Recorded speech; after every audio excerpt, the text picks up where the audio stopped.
Hello everyone. So today I wanted to make a very quick video about Silicon Valley Bank.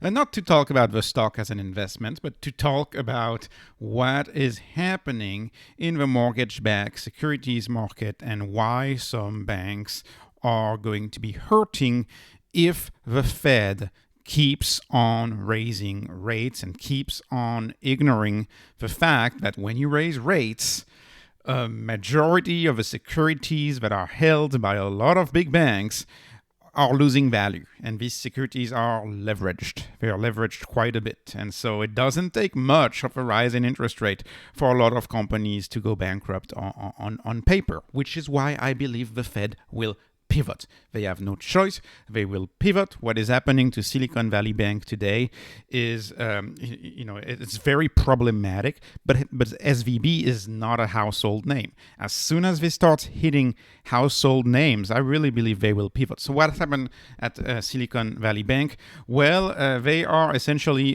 burning cash. They're running out of cash, and they are trying to raise more money.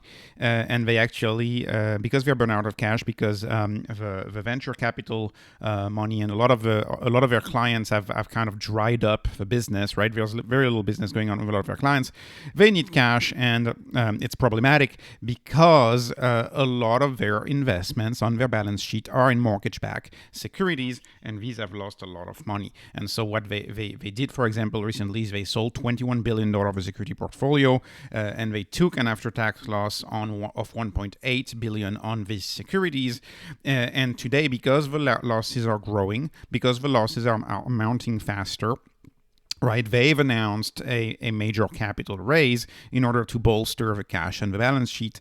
And when you do that, this is what happens to your stock, right? The market is getting really, really worried about banks that have too much of these securities, of these held to maturity securities. And this is, I think this is actually a S&P 500 record from at least the past 10 years, if you were looking at the headline on CNBC. But minus 42%, 43% for an S&P company, we almost never ever see that. Remember also that this was a darling of Wall Street. This was a stock that was really pushed by Motley Fool, for example, and it was a Motley Fool recommendation multiple times.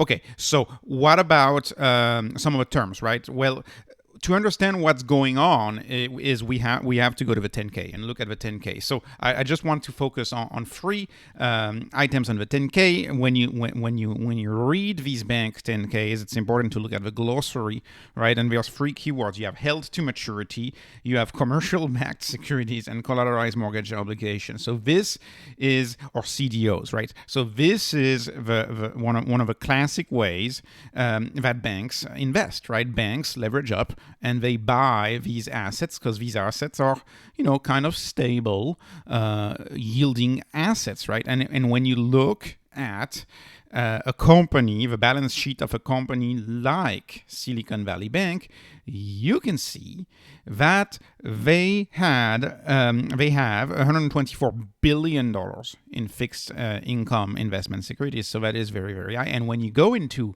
the 10K, and when you look at the 10K, what else can you see? Well, you can see that, the detail. You can see the detail. So they have 91 billion, specifically 91 billion, in things like a lot of MBS, a lot of fixed rate mortgages, right? Variable rate mortgages. They have just out of corporate bonds and just out of municipal bonds. But the bulk of their held to maturity securities are in MBS, mortgage-backed securities.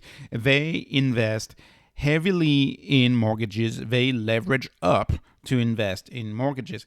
And when you look at their unrealized losses, it's tremendous because the value of these mortgage-backed securities has been going down as the Fed raises interest rates, right? The yield becomes way less attractive on this because right now the Fed has raised interest rates, so the new securities that are issued, right, the new debt that is issued yields much more, and so there is a decline in the price of these securities that used to yield much less, right? As rates rise, the old issued securities will go down in value, and they have an unrealized loss of $15 billion. $15 billion. You can very quickly become insolvent. You can very, very quickly become technically, on paper, accounting bankrupt, right? You can have an on-paper bankruptcy like that, because this is something that I like to pay attention to. Is the market cap of this stock is $9 billion, and you see unrealized losses of $15 billion. So I ask you, what is the value of this company, really? What is really the value of this company? And this is no surprise. So the bond losses, major bond losses, push Silicon Valley Bank to raise capital. SVB Financial has to raise capital. The Wall Street Journal, right? Legitimate journal. And so one of the things that I ask you is, what do you think is happening at a lot of the other banks? Well, I went on the American Banker website and kind of compiled how much mortgage-backed securities other banks have and who's the winner. And you can see that SVB is kind of the least famous bank out of these eight. I put US Bank twice here. Out of these eight, it's kind of one of the least famous banks. You have much bigger banks that have much more mortgage-backed securities, like Bank of America, for example, right? What is this? They have $581 billion mortgage-backed securities. The market cap of Bank of America is nowhere near that, nowhere near close to that. So you can see these are all major banks, major institutions. US Bank, Citibank. How many people do you see on YouTube telling you that Citibank is dirt cheap? When I look at how much mortgage-backed securities a bank like Citibank has, I'm like, I want to stay away. This is not a dirt cheap stock. These are dangerous stocks to own because they own literally, evidently, as you can see, hundreds of billions of dollars of mortgage-backed securities who are losing money really, really fast. And I'll conclude with this slide, right? The mortgage-backed securities has crashed because rates have been rising quickly, right? But banks have used those for the longest time. Why? Because mortgage-backed securities have low volatility, steady 3%-ish return, so you can leverage on that. You can do some leverage. And in fact, up until the Fed surprised everybody after telling to everybody, we're not even thinking about raising rates, and doing a 180 in a matter of a few months and giving us the quickest rate hikes in the history of rate hikes and modern monetary policy. We've never had such a stark increase in rate hikes. All of these banks were not prepared for this crazy pace of rate hikes, because you have a Fed chair signaling we're not even thinking about raising rates. And so what happens now is that you've had a 17% drop in the mortgage-backed securities market. This is a proxy I'm using, right? I'm using the mortgage-backed securities ETF, the biggest one out there. You had a 17% drop in 1.5 years on an asset whose volatility over the past 13 years prior to that had been 9%. 9% up. That had been the change. It had been a 9% upward trajectory. So really, really, really tiny, almost no volatility. And all of a sudden, you have an asset that is as volatile as the whole market. Like, this is actually, I pulled the number of S&P 500 for the same period. This is actually worse than the S&P 500, right? Stocks are risky. Stocks are risk on. They're riskier than bonds. Because the Fed raised rates so fast, so fast, they've turned bond securities, bond investments, which are traditionally very, very steady, they've turned them into investments that drop really, really fast, right? This is what has happened, and this will get worse if the Fed keeps raising interest rates like they're bluffing. That's why I think they're bluffing on Congress, because if you see here, right, this was October, right? October was the peak fear, right? And we went back up to October, and now we're going back down to the level of October and peak hawkishness from the Fed. So as the Fed keeps being hawkish, what if they raise rates up to 6%, right? You're going to have a mortgage-backed securities that's going to end right here. So think about those mounting losses. What are the SVB bank losses going to be? Are they going to move from 15 billion to 25 billion? And then are we going to have other banks doing capital raises, right? Because they start having cash problems and liquidity problems. These banks are leveraged. They're leveraged. So Anyways, that's how you can explain banks owning so many of this with so cheap market cap. That's why I'll conclude with this again. Expect more pain among the banks, among the insurance companies, among the highly indebted firms.